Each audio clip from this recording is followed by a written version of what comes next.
Hello, my name is Amin Aiski. I'm strategy leader for autonomous trains and future mobility. Autonomous mobility. For some people, the precursor to the revolution of machines and the totally loss of ethical principles.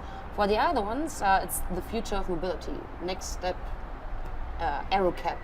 What do you think about autonomous mobility, Amin? Well, we should start first to analyze the situation of today before to talk about the technology and ethical and what kind of building blocks are going to be used for the future of mobility.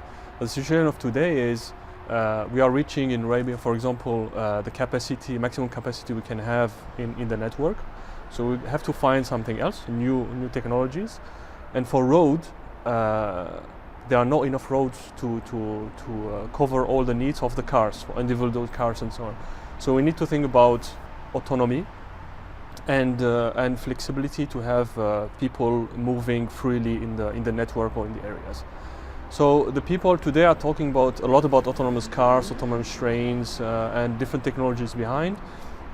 I personally believe that this is the solution for solving the problems of mobilities and people stuck on traffic jams and capacity of the trains of today.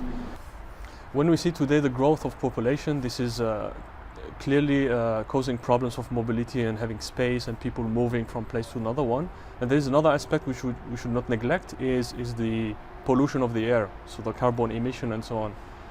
There are some modes of transportation which are not that much polluting the air compared to the other ones. If you take railway, we talk about less than 2% of emission of CO2 compared to the road, which is more than 70%. So this is something which should not be neglected, and we should think about it. And autonomous train can solve a lot of this kind of problems in the future.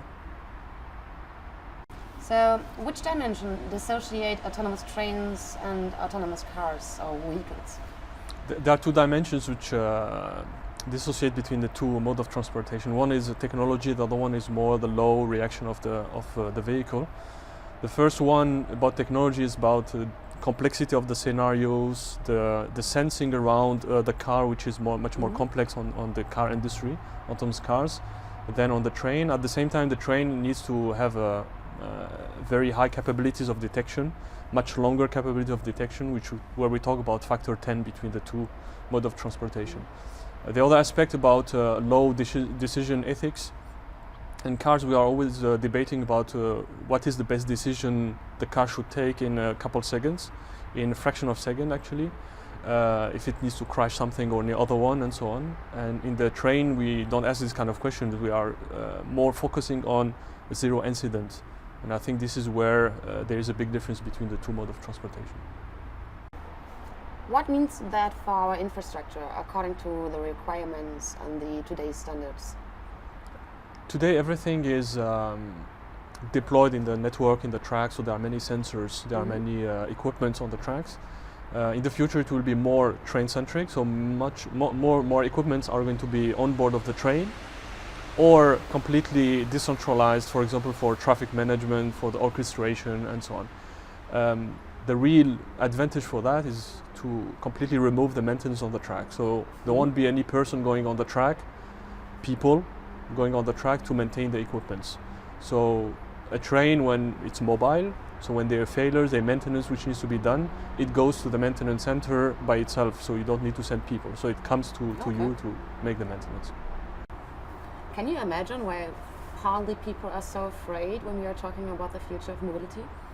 There are different perspectives. I think there are people who are using it already today, using autonomous vehicles, equipment, using advanced technology without necessarily knowing it. For example, the automatic trains in metros or in airports.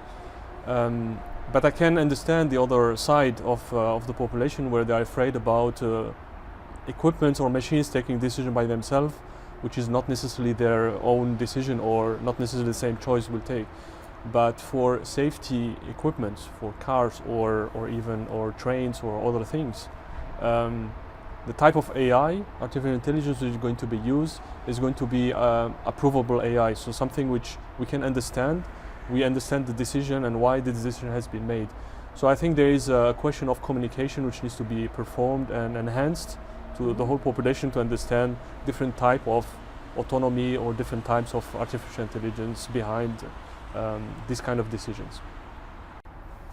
Okay, conclusion.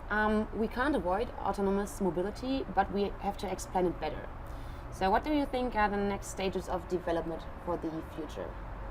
I think if we think about answering to the real problematics of mobility of a people, from A to B, and having a real door-to-door mobility, it's not going to be only autonomous cars which is going to solve it by itself, or autonomous trains. So we need to have this cooperation and connecting different modes of transportations. This will have huge benefits for the people who are moving, and but for this we need a real connectivity. We need an orchestration which can come from benefits from what is being done in railway today, in order to orchestrate the different objects which are moving, either trains for mass transportation or really for the last miles between the train stations to home or to the office. So this is the next step, and I think we cannot avoid it if we want to solve the problem of mobility of the future and growth of population and pollution. So it's all about communication. Thank you.